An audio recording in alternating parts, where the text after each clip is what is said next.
In today's video, I'm going to teach you how to get your Gemini 2.0 Flash API key in just 5 minutes. This quick guide will help you navigate the process smoothly, enabling you to access your API key efficiently. So let's dive in and get started on this straightforward and essential task. First, you'll want to head over to the Google AI website. Open your preferred browser, type in the Google AI URL, and hit enter. Once you arrive at the site, take a moment to familiarize yourself with the layout and ensure you're in the right place.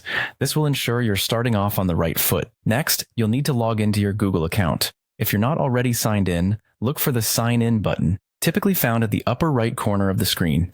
Click on it, and you'll be prompted to enter your Google account credentials. It's always advisable to double-check that you're logging into the correct account, especially if you manage multiple accounts. Once you're logged in, it will streamline the entire process of obtaining the API key.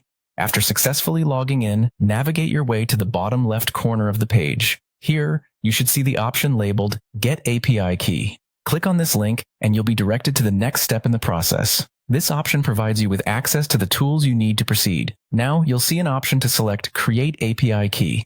Go ahead and click on this. This action will begin the creation process of your unique API key necessary for the Gemini 2.0 platform. It's a crucial step, as having an API key is what allows you to interact with Google AI's extensive offerings.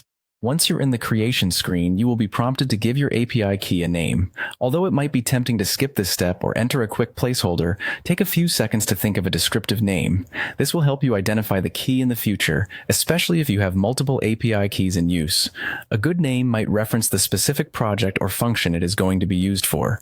When you have named your key to your satisfaction, click the Create Key button to finalize this process. You should see a confirmation pop-up or message confirming that your API key is now ready for use. Take a moment to ensure everything looks correct. Finally, you'll want to copy your newly created API key.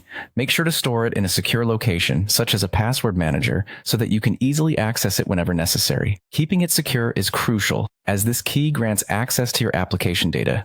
And there you have it, your Gemini 2.0 Flash API key. Key is ready to go. You can now integrate it into your applications and take advantage of everything the platform has to offer. Thanks for following along, and I hope this guide was helpful for you today.